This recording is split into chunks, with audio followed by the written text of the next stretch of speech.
ಮಕ್ಕಳನ್ನ ಓದ್ಸಕ್ಕಂತ ಬಂದಿರೋದು ನಾನು ಬೆಂಗಳೂರಿಗೆ. ಊರಾಗ ಅಷ್ಟು ಎಜುಕೇಷನ್ ಇದು ಆಗಲ್ಲ, ಚೆನ್ನಾಗಿ ಓದಲ್ಲ, ಅದು ಕೆಲಸ ಇದು ಕೆಲಸ ಅಂತ ತಿಳಿಸಿ ಎರಿಗೇನ ಕಳಿಸ್ತಿರ್ತೀವಿ ಮಾಡ್ತಿರ್ತೀವಿ. ಇಲ್ಲಿ ಆದರೆ ಸ್ವಲ್ಪ ನೆಮ್ಮದಿಯಾಗಿ ಓದ್ತಾವ. ನನ್ನ ಹೆಸರು ಗಂಗಮ್ಮ. ನಾನು ಸರ್ಕಾರಿ ಪ್ರೌಢಶಾಲೆ ಆಗರದಲ್ಲಿ ನಾನು 10ನೇ ತರಗತಿಯನ್ನು ಓದ್ತಾ ಇದ್ದೀನಿ. ನಮ್ಮ ಅಪ್ಪ ಅಮ್ಮ ಬಂದ್ಬಿಟ್ಟು ಅವ್ರು ಹುಟ್ಟಿದ್ದು ಯಾದಗಿರಿ ಜಿಲ್ಲೆಯಲ್ಲಿ. ನಮ್ಮ ಅಪ್ಪ ದುಡಿದ್ರು ಕೊಡಲ್ಲ ಸರ್ ಅಂತಾರೆ, ನಮ್ಮ ಅಮ್ಮನೇ ಸಾಕ್ತಾರೆ ಅಂತ ಹೇಳ್ಬೇಕಂದ್ರೆ. ನನ್ನ ಗಂಡ ಕೆಲಸ ಮಾಡ್ತಾನೆ, 1 ರೂಪಾಯಿ ಮನೆಗೆ ಕೊಡಲ್ಲ.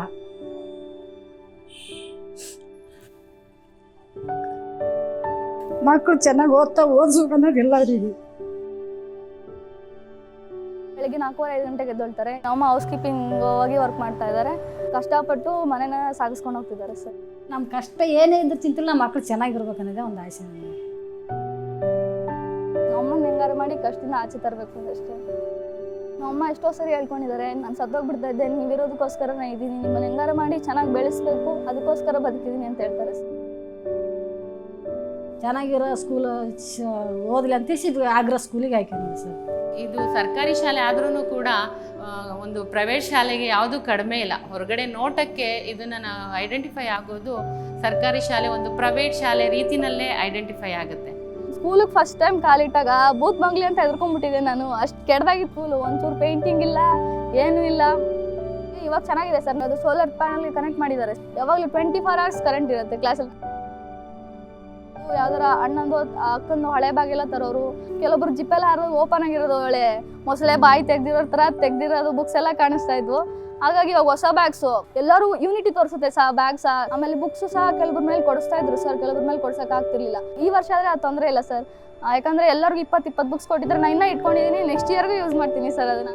ಎಲ್ಲರೂ ಪೆನ್ಸಿಲ್ಸು ಒಂದ್ಸರಿ ಇರಲ್ಲ, ಒಂಥರ ಅನ್ಸುತ್ತೆ, ಮುಜುಗರ ಅನ್ಸುತ್ತೆ ಕೇಳೋದಕ್ಕೂ ಸಹ. ಇವಾಗ ಅವಶ್ಯಕತೆ ಇಲ್ಲ ಸರ್, ನಮ್ಮ ಹತ್ರನೇ ಇದೆ, ನಾವು ಯೂಸ್ ಮಾಡ್ಕೊತೀವಿ. ನಮ್ಮ ಸ್ಕೂಲಲ್ಲಿ ಕಂಪ್ಯೂಟರ್ ಲ್ಯಾಬ್ ಇದೆ, ಫಿಸಿಕ್ಸ್ ಲ್ಯಾಬ್ ಇದೆ, ಬಯಾಲಜಿ ಲ್ಯಾಬ್ ಇದೆ, ಆಮೇಲೆ ಕೆಮಿಸ್ಟ್ರಿ ಲ್ಯಾಬ್ ಇದೆ. ಕರ್ಕೊಂಡೋಗಿ ಪ್ರೊಜೆಕ್ಟರ್ ಎಲ್ಲ ಹಾಕ್ಬಿಟ್ಟು ವೀಡಿಯೋಸ್ ಎಲ್ಲ ತೋರಿಸ್ತಾ ಇರ್ತಾರೆ. ಇವಾಗ ಬಾಟ್ಲ್ಸ್ ಕೊಟ್ಟ ಮೇಲೆ ಸರ್ ಹೇಳಿದ್ದಾರೆ, ಕಂಡೀಷನ್ ಬಾಟ್ಲ್ ಇದೆ ಅಲ್ವಾ ತರಲೇಬೇಕು. ಹಾಗಾಗಿ ಎಲ್ಲರೂ ಬಾಟ್ಲ್ ತರ್ತಾರೆ. ಇವಾಗ ಡ್ರೆಸ್ಸಸ್ ಎಲ್ಲ ಕೊಟ್ಟರು ನಮ್ಮ ಕ್ಲಾಸ್ವರೆಗೆ, ಸ್ಪೋರ್ಟ್ಸ್ ಡ್ರೆಸ್ಸಸ್ ಎಲ್ಲ ಚೆನ್ನಾಗಿತ್ತು ಸರ್. ಈ ಸಾರಿ ಯೂನಿಫಾರ್ಮ್ ಸಹ ಬೇರೆ ಸ್ಕೂಲಿಂದ ಹಾಕೊಂಬರೋ ಸ್ಪೋರ್ಟ್ಸ್ ಡ್ರೆಸ್ಗಿಂತ ನಮ್ಮದೇ ಚೆನ್ನಾಗಿತ್ತು ಈ ಸರ್ತಿ. ಅದು ತುಂಬ ಖುಷಿ ಸರ್.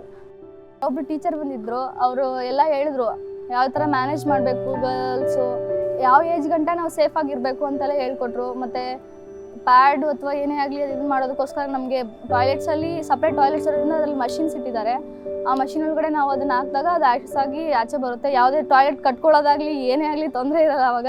ಈ ಬಾಲೋತ್ಸವ ಸಂಸ್ಥೆ ಕಾರ್ಪೊರೇಟ್ ಆಗಿರ್ತಕ್ಕಂತಹ ಈ ಒಂದು ಸಸ್ಕಿನ್ ಕಂಪನಿಯ ಒಂದು ಸಹಯೋಗದಿಂದ ನಮಗೆ ಅನೇಕ ಸೌಲಭ್ಯಗಳನ್ನು ಒದಗಿಸ್ಕೊಟ್ಟಿದೆ.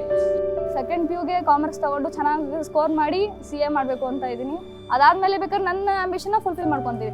10 years ನಾನು ದುಡಿಬೇಕು, ನಮ್ಮ ಜನಗಳಿಗೆಲ್ಲ ಹೆಲ್ಪ್ ಮಾಡಬೇಕು, ಅವ್ರದ್ದು ಒಂದು ಭ್ರಮೆಯಿಂದ ಆಚೆ ತರಬೇಕು ಸರ್. ಅದೇ ನನ್ನ ಆಂಬಿಷನು. PM ಅಥವಾ CM ಆಗೋಣ ಅಂದ್ಕೊಂಡಿದ್ದೀನಿ ಸರ್. ನಮ್ಮ ರಾಷ್ಟ್ರಕ್ಕೆ ಫಸ್ಟ್ PM ಅಂದ್ಬಿಟ್ಟು ಇಂದಿರಾ ಗಾಂಧಿ, ಸೆಕೆಂಡ್ PM ನಾನೇ ಆಗಬೇಕು ಅಂತ ಆಸೆ ಇದೆ ಸರ್ ನನಗೆ. ನರೇಂದ್ರ ಮೋದಿ ಅವರಂದ್ರೆ ತುಂಬ ಇಷ್ಟ. ಮೊದಲೇ ಅವ್ರನ್ನ ಒಂದ್ಸರಿ ಲೈಫಲ್ಲಿ ಮೀಟ್ ಮಾಡಬೇಕು, ಅವ್ರ ಜೊತೆ ಮಾತಾಡಬೇಕು, ಅವ್ರ ಹತ್ರ ಬ್ಲೆಸ್ಸಿಂಗ್ಸ್ ತೊಗೋಬೇಕು ಅಂತ ತುಂಬ ಆಸೆ ಸರ್.